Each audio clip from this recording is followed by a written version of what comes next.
learning Quran together.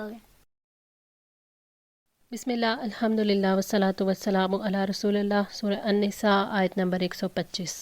ومن احسن، اور کون زیادہ اچھا ہے، دین میں، ممن اس سے جو اسلمہ سپرد کر دے، وجہہ چہرہ اپنا، للہ اللہ کے لیے، وہو محسن اور وہ نیکی کرنے والا ہو، جس نے اپنی ذات اللہ کے حوالے کر دی اور اس کی رضامندی کے لیے خلوص سے عمل کرتا رہا اور اس کے ثواب پر یقین کر کے اس کی رضامندی کے کام کیے، اس کے لیے جنت ہے۔ ہر عمل کے لیے دو شرائط ہیں، خالص اللہ تعالیٰ کی رضا کے لیے ہو اور سنت کے مطابق ہو۔ اللہ تعالیٰ کے ہاں کامیابی کا معیار اسلام، احسان اور ملت ابراہیم علیہ السلام کی پیروی کرنا ہے۔ اسلام یعنی اپنے آپ کو اللہ کے حوالے کرنا، احسان یعنی اللہ تعالیٰ کے لیے مخلص ہونا، اور ملت ابراہیم علیہ السلام کی پیروی کرنا یعنی اللہ تعالیٰ کی محبت کو دل میں ایسے قائم کر لینا کہ کسی اور کی جگہ باقی نہ رہے۔ چہرہ سب سے معزز عضو ہے، پھر جب وہ اللہ کے آگے جھک جاتا ہے تو سارے اعضاء اس کے تابع ہو جاتے ہیں۔ اللہ تعالیٰ نے نماز کے لیے قبلے کا تعین کیا تاکہ انسان کے اندر یکسوئی پیدا ہو۔ دن میں 5 دفعہ اللہ تعالیٰ کے لیے یکسو ہونا سکھایا جاتا ہے۔ انسان ساری دنیا سے منہ موڑ کر اللہ تعالیٰ کی طرف اپنا رخ کر لیتا ہے۔ اللہ تعالیٰ یہ چاہتے ہیں کہ انسان یہ رویہ نماز کے علاوہ بھی اپنی زندگی میں اپنائے،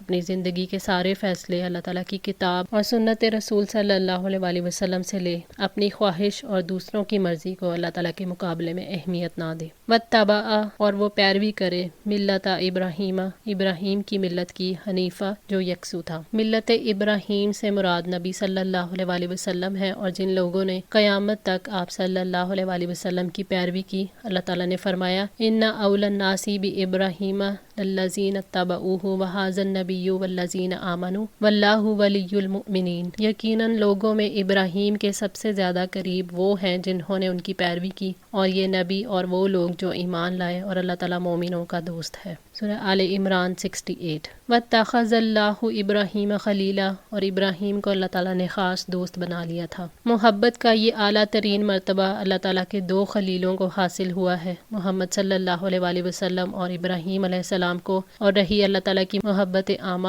تو یہ عام اہل ایمان کے لیے ہے۔ ابراہیم علیہ السلام کو خلیل اس لیے بنایا کیونکہ انہوں نے اللہ تعالیٰ کے تمام احکام کو پورا کیا اور ہر آزمائش میں پورے اترے۔ اللہ تعالیٰ نے انہیں تمام لوگوں کا امام ٹھہرایا اور اپنا خلیل بنایا، اور تمام جہانوں میں ان کے ذکر کو بلند فرمایا۔ جندب رضی اللہ تعالیٰ عنہ فرماتے ہیں کہ میں نے رسول صلی اللہ علیہ وسلم سے آپ کے وصال سے 5 دن پہلے سنا، آپ فرما رہے تھے کہ میں اللہ تعالیٰ کے سامنے اس چیز سے بری ہوں کہ تم میں سے کسی کو اپنا دوست بناؤں، کیونکہ اللہ تعالیٰ نے مجھے اپنا خلیل بنایا ہے جیسا کہ ابراہیم علیہ السلام کو خلیل بنایا تھا، اور اگر میں اپنی امت میں سے کسی کو اپنا خلیل بناتا تو ابو بکر رضی اللہ تعالیٰ عنہ کو بناتا۔ صحیح مسلم 1188۔ وَلِلَّهِ مَا فِي السَّمَاوَاتِ وَمَا فِي الْأَرْضِ، اور اللہ تعالیٰ ہی کے لیے ہے جو کچھ آسمانوں میں ہے اور جو کچھ زمین میں ہے۔ وَكَانَ اللَّهُ، اور اللہ تعالیٰ ہے، بِكُلِّ شَيْءٍ، ہر چیز کا، محیطا، احاطہ کرنے والا، یعنی ساری کائنات اللہ تعالیٰ کی غلام اور اس کی مخلوق ہے، اس میں اسی کا تصرف اور اختیار ہے، اس کے حکم کو کوئی ٹالنے والا نہیں ہے اور اس کے فرمان کی تعمیل میں کوئی دیر نہیں کر سکتا۔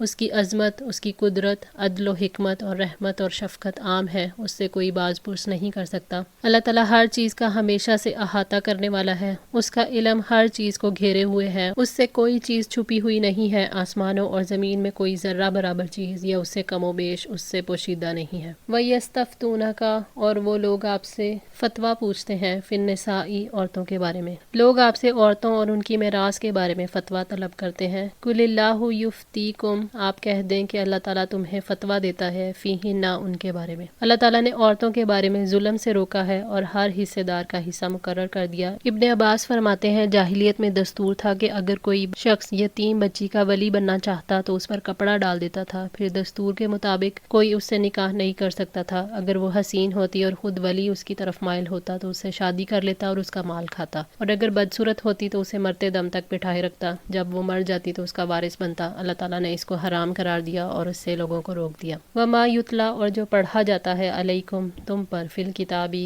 کتاب میں سے فی یتام النساء یتیم عورتوں کے بارے میں۔ حضرت عائشہ رضی اللہ تعالیٰ عنہ فرماتی ہیں کہ اس آیت میں جو کہا گیا ہے کہ جو اس کتاب سے یتیم عورتوں کے بارے میں تمہیں سنایا جاتا ہے یعنی سابقہ احکام، تو اس سے مراد سورہ نساء کی سابقہ آیت ہے یعنی وَإِنْ خِفْتُمْ أَلَّا تُقْسِطُوا فِي الْيَتَامَى سورہ النساء آیت نمبر 3، یعنی اگر تمہیں ڈر ہو کہ یتیم لڑکیوں سے نکاح کر کے تم انصاف نہیں کر سکو گے تو تم پھر ان کے علاوہ اور عورتوں سے جو بھی تمہیں اچھی لگے نکاح کر لو، 2 3 یا 4، اور اگر تمہیں ڈر ہو کہ ان میں انصاف نہیں کر سکو گے تو پھر ایک ہی کافی ہے۔ اللتی وہ جو لا تؤتونہن نہیں تم دیتے انہیں ما کتب لہن جو لکھا گیا ان کے لیے، اس سے مراد ہے کہ جو کچھ ان کے مہر اور میراث ہیں اسے فرض کیا گیا ہے۔ وترغبون اور تم رغبت رکھتے ہو ان تنکحوہن کہ تم ان سے نکاح کرو۔ حضرت عائشہ رضی اللہ تعالیٰ عنہ نے فرمایا کہ اللہ تعالیٰ کے فرمان وترغبون ان تنکحوہن سے مراد یہ ہے کہ اگر تم میں سے کسی کے پاس کوئی یتیم لڑکی زیر تربیت ہو اور مال و خوبصورتی میں وہ کم ہو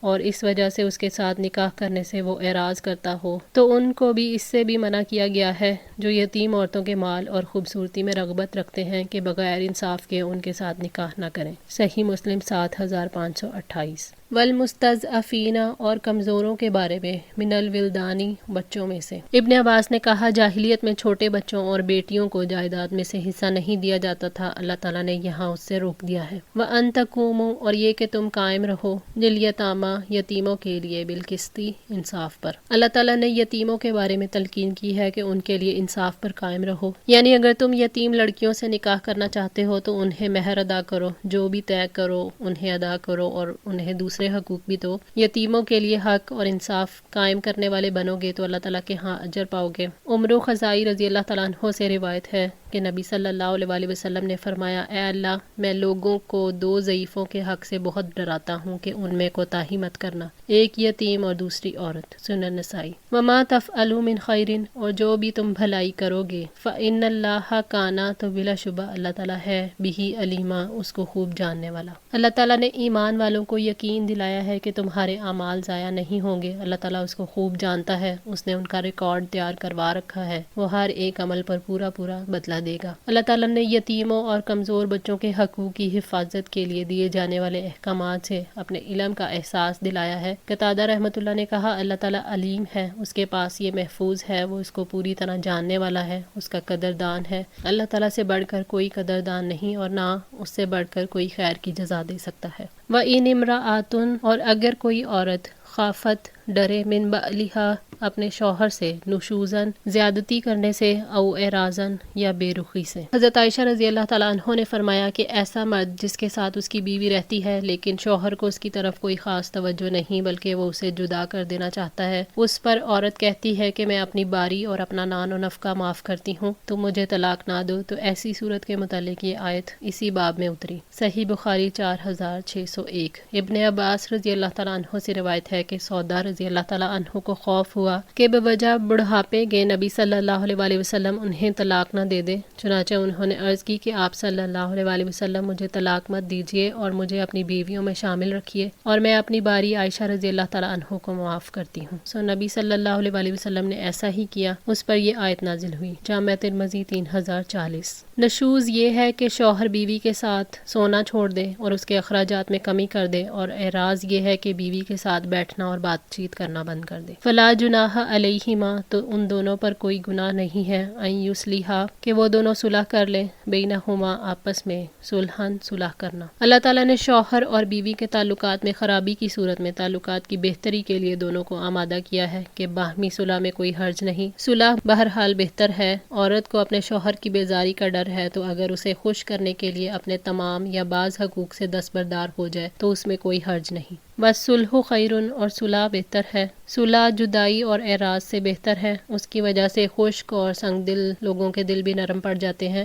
محبت اور انس پیدا ہو جاتا ہے جس کی وجہ سے باہمی تعلقات بہتر ہو جاتے ہیں۔ وَأُحْضِرَتْ اور رکھ دی گئی الْأَنفُسُ نفسوں میں الشُّحَّ بخیلی۔ شوہا سے مراد یہ ہے کہ جو کچھ انسان پر خرچ کرنا واجب ہے اسے خرچ کرنے میں راغب نہ ہو اور اپنا حق حاصل کرنے کا بڑا حریص ہو۔ انسانی نفس کی تنگ دلی، بخل اور حرص فطری ہے، پھر شوہر بیوی کی زندگی میں بعض اوقات ایسے اسباب جمع ہو جاتے ہیں جن کی وجہ سے بخل اور تنگ دلی آ جاتی ہے۔ اللہ تعالیٰ نے فرمایا وَمَن یُوقَ شُحَّ نَفْسِهِ فَأُولَٰئِکَ هُمُ الْمُفْلِحُونَ، اور جو اپنے نفس کی بخیلی سے بچا لیا گیا تو وہی فلاح پانے والے ہیں۔ سورۃ تغابن 16۔ حضرت ابو ہریرہ رضی اللہ تعالیٰ عنہ سے روایت ہے کہ نبی صلی اللہ علیہ وسلم نے فرمایا بخل اور ایمان کبھی ایک بندے کے اندر جمع نہیں ہو سکتا۔ سنن نسائی 3112۔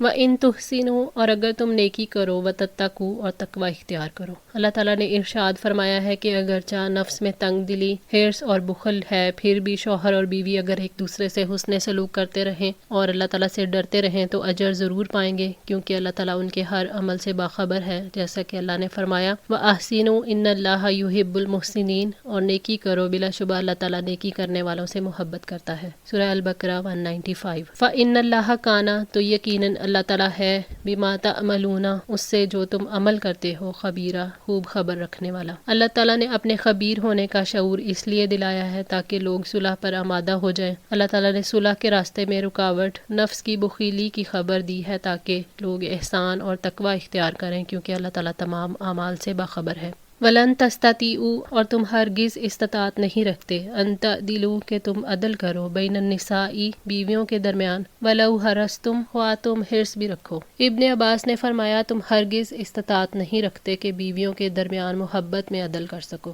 فَلَا تَمِيلُوا، تو نہ تم مائل ہو جاؤ، كُلَّ الْمَيْلِ، مکمل مائل ہو جانا، فَتَذَرُوهَا، کہ تم چھوڑ دو اسے، کالمعلقۃ، لٹکی ہوئی کی طرح، یعنی ظاہری معاملات میں ایسا جھکاؤ نہ ہو کہ دوسری بیوی کے حقوق مارے جائیں، کہ نہ تو وہ بیوی رہے اور نہ طلاق یافتہ۔ اسلام اس بات کو تسلیم کرتا ہے کہ انسان بیویوں کے درمیان مکمل عدل نہیں کر سکتا، اگرچہ وہ ایسا کرنے کی کوشش کرے، باریاں تقسیم کر لے، پھر بھی محبت اور دل کے جھکاؤ کو ختم نہیں کیا جا سکتا۔ اس لیے اللہ تعالیٰ نے نصیحت کی ہے کہ اگر ایک بیوی کی طرف زیادہ مائل ہو تو حد سے نہیں نکلنا چاہیے کہ دوسری کو لٹکا ہوا چھوڑ دو، اس لیے اپنے معاملات کی اصلاح کر لو، یعنی عدل کے لیے باریاں تقسیم کر لو اور اللہ تعالیٰ سے ڈرتے رہو، تو اللہ بڑا ہی معاف کرنے والا اور رحم کرنے والا ہے۔ ام المومنین عائشہ رضی اللہ تعالیٰ عنہ فرماتی ہیں کہ مسلمانوں کو یہ معلوم تھا کہ رسول اللہ صلی اللہ علیہ وسلم کو زیادہ محبت عائشہ رضی اللہ تعالیٰ عنہ سے ہے، بس جب ان میں سے کسی کے پاس کوئی ہدیہ ہوتا اور وہ چاہتا کہ وہ رسول صلی اللہ علیہ وسلم کو دے تو وہ اس کو روک لیتا، یہاں تک کہ جب رسول صلی اللہ علیہ وسلم عائشہ رضی اللہ تعالیٰ عنہ کے گھر ہوتے تو وہاں ہدیہ پہنچایا جاتا۔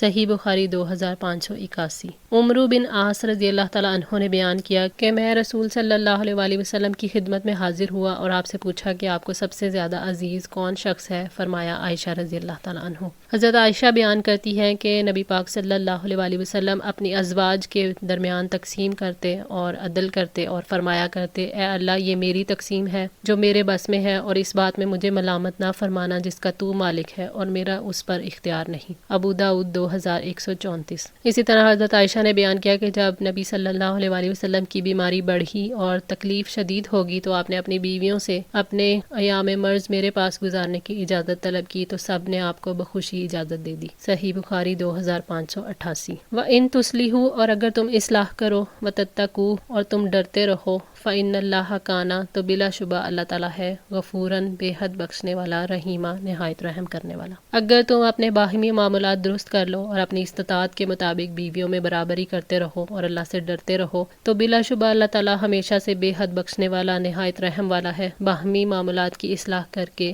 اختیاری چیزوں میں برابری کرنے لگو تو کسی ایک کی طرف جھک جانے کو اللہ تعالیٰ معاف کر دے گا۔ وَإِن يَتَفَرَّقَا، اور اگر وہ دونوں جدا ہو جائیں، یعنی شوہر اور بیوی اگر آپس میں اتفاق سے صلح نہ کر سکے اور معاملہ طلاق تک پہنچ جائے، یغنی اللہ، غنی کر دے گا اللہ، کلن، ہر ایک کو، من سعتہ، اپنی وسعت سے۔ زوجین کے اندر علیحدگی کے لیے اٹھنے والے وسوسوں کا علاج کیا گیا ہے کہ رازق تم نہیں، اللہ تعالیٰ ہے۔ اللہ اپنی وسیع قدرت اور فضل سے ہر ایک کو دوسرے سے بے نیاز کر دے گا اور بہتر رشتے کا انتظام کر دے گا۔ وَقَانَ اللَّهُ، اور اللہ تعالیٰ ہے، واسعاً، بڑی وسعت والا، حکیمہ، کمال حکمت والا۔ اللہ تعالیٰ نے شوہر اور بیوی کے درمیان ہم آہنگی نہ ہونے کے باوجود خدشوں کی وجہ سے جدا نہ ہو سکنے پر اپنے واسع ہونے کا شعور دلایا ہے تاکہ لوگ ایک دوسرے کے لیے وبال جان بننے کی بجائے سکون سے علیحدگی اختیار کر لیں، کیونکہ اللہ تعالیٰ اپنی وسعت سے ہر ایک کو دوسرے سے بے نیاز کر دینے والا ہے۔ اللہ تعالیٰ نے حکمت والے احکامات دیے ہیں جس کی وجہ سے شوہر اور بیوی دونوں کے لیے علیحدگی کا راستہ بن جاتا ہے اور وہ سکون سے اپنی نئی زندگی کا آغاز کر سکتے ہیں۔ یقیناً اللہ تعالیٰ اپنے افعال اور شریعت میں حکیم ہے۔ آج کے لیے اتنا ہی۔ دعا ہے اللہ تعالیٰ ہماری اس کوشش کو قبول فرمائے، ہماری غلطیوں کو تاہیوں کو معاف فرما کر ہماری اصلاح فرمائے۔ جزاکم اللہ خیر، والسلام علیکم ورحمۃ اللہ وبرکاتہ۔